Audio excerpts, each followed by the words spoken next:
अदालत में दस्तावेज पर आखिरी दस्तखत होते ही वकील ने मुस्कुराकर कहा, लीजिए मैडम, अब आपका तलाक हो गया।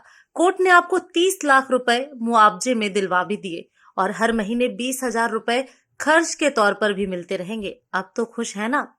वह हल्की सी मुस्कान बनाकर बोली, हाँ खुश हूँ, अब मुझे किसी से कुछ नहीं चाहिए। वकील संतुष्ट होकर बाकी कागज समेटने लगे और वह लड़की कविता अपने माता पिता के साथ बाहर निकल गई। पीछे अदालत के कोनों में खड़ा निर्वाण, उसका पति सब देख रहा था। कविता एक नजर भी उसकी तरफ नहीं उठाती। गाड़ी का दरवाजा बंद हो गया और रिश्ता भी। पहला महीना मायके में सब प्यार से पेश आते रहे। कविता को लगा यही तो आजादी थी, यही तो सुकून था। दूसरा महीना घर वालों का सुर बदलने लगा। कभी भाई तेज लहजे में बोल देता, कभी भाभी चुभे हुए शब्द सुना जाती। इतनी बड़ी हो गई हो, थोड़ी जिम्मेदारी ले लिया करो। भतीजे भी कभी कभी कह देते, बुआ आप कब तक रहोगी यहाँ। तीसरा महीना घर के माहौल में बदली सी पड़ने लगी। जहाँ पहले प्यार था, अब बोझ सा एहसास। कविता चुप हो जाती पर दिल में दर्द पलता रहता। चौथा महीना अब उसकी हर हरकत पर नजरें उठने लगी। बाहर जाते ही पड़ोस की खुसर फुसर सुनाई देने लगी, तलाक हो गया है, अब मायके में ही रहेगी। कविता के भीतर कुछ टूट रहा था। उसे पहली बार महसूस हुआ ससुराल में रिश्ते कठिन थे, पर वहां उसका अपना घर था। यहाँ मायके में वह मेहमान भी नहीं, बोझ जैसी लगने लगी थी। एक रात वह छत पर अकेली बैठी सोचती रही, पैसे मिल गए, आजादी मिल गई, पर क्या इज्जत, अपनापन और घर मिल पाया? उसने धीरे से खुद से कहा, गलती की है मैंने। फैसला लेते समय मैंने सिर्फ दर्द देखा, सीख नहीं देखी।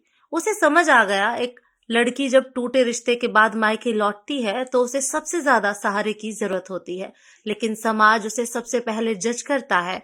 और घर, जिसे वो अपना समझती है, वही उसे धीरे धीरे महसूस होने लगता है कि मायका है पर अधिकार कुछ नहीं। मैं अपना घर छोड़ आई जहां मेरा अधिकार था, जहां मेरा अपना परिवार था। अपने अहम की वजह से मैंने छोड़ा है घर। उसकी आंखों में नमी आ गई। अब उसे अपने फैसले की कीमत समझ आ चुकी थी। मायके में 4 महीने बिताने के बाद कविता को हर दिन वही एहसास सताने लगा, मैंने क्या खो दिया? क्या सिर्फ गुस्से और तानों में बहकर इतना बड़ा फैसला कर लिया? वह छत पर बैठकर देर तक आसमान देखती रही। यादें पीछे पीछे भागती, निर्वाण की बातें, उसकी आदतें, वो छोटी छोटी बहसें और सबसे ज्यादा उसका साथ, जो अब बहुत दूर लगता था। एक रात मन बिल्कुल टूट गया। आंसू रोकते रोकते उसने फोन उठाया और नंबर मिलाया। कॉल उठते ही निर्वाण की आवाज आई, हेलो।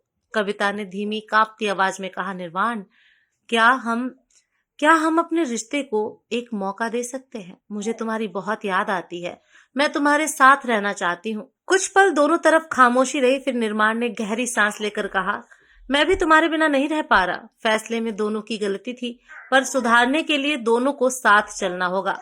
मैं तुम्हें वापस लाना चाहता हूँ, लेकिन कुछ समझौते हम दोनों को करने होंगे। अगर तुम्हारी हाँ है तो मैं अभी निकलता हूँ। कविता की आंखों से आंसू गिर पड़े। उसने धीमे से कहा, हाँ मैं तैयार हूँ। उस समय रात के 12 बज रहे थे। निर्वाण ने अपनी कार उठाई। ठंड थी, रास्ते सुनसान, लेकिन उसका दिल सिर्फ एक ही बात कह रहा था, उसे घर वापस लाना है। लगातार 5 घंटे ड्राइव करता रहा, ना रुका ना थका। सुबह के 5 बजे वह कविता के मायके के दरवाजे पर खड़ा था। अंदर से कविता बाहर आई, हल्की सी घबराहट, आंखों में शर्म भी और राहत भी।